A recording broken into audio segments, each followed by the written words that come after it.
Turkey, a spokesperson for the U.S.-led coalition in Baghdad saying the U.S. heard Turkey's warnings to the Russian fighter pilot before Turkey fired on the Russian jet. But is it possible the Russian pilot could have missed the radio calls?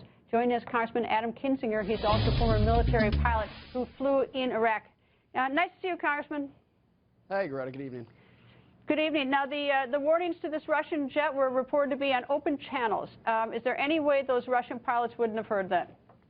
I suppose it's possible, but that's not an excuse for violating Russian or violating Turkish territory or anything like that. Typically, these calls will come on guard, which is 243.0 on UHF or 121.5 on VHF.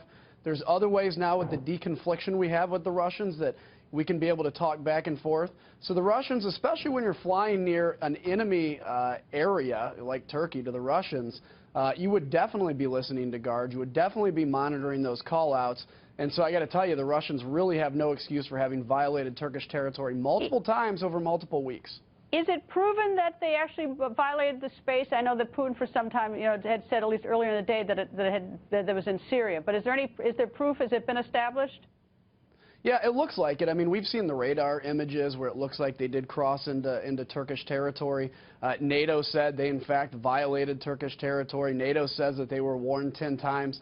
I have no reason to not believe the Turks and NATO in this case instead of the Russians. I mean, keep in mind the Russians floated the idea that American fighter planes shot down, the airliner over the Ukraine. They have no interest in appearing in the wrong, but in this case, they're in the wrong. And think about this. For multiple years, we've been talking about the fact that Russians are violating American airspace, Turkish airspace.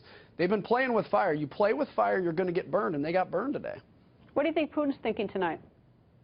Well, I think he's probably pretty embarrassed. I think he thought that he could push the limits of the Turks. I think in his mind, look, the Turkish allies are obviously closer to Turkey. Those are the enemies of Vladimir Putin because they're the enemies of Assad. And he got pretty arrogant. He's gotten that way after Ukraine, after Georgia, the occupancy there, and after Syria. So I think he's probably a little embarrassed. I agree with your previous guest that said he's probably going to retaliate. The ambassador will retaliate against the Turkmens. But look, violates Turkish territory again, you're going to get shot down again. I think that's something he knows and hopefully realizes. The other big thing is this. Look, the Russians are not as good as people give them credit for. They think they're somehow, the equivalent of the United States military. They're not. Is this an escalation or just an incident? I think it's an escalation. This is a thing that, we've been talking about for a long time. This is the thing that could escalate this beyond where we want to see it. I mean, the whole conflict is there anyway.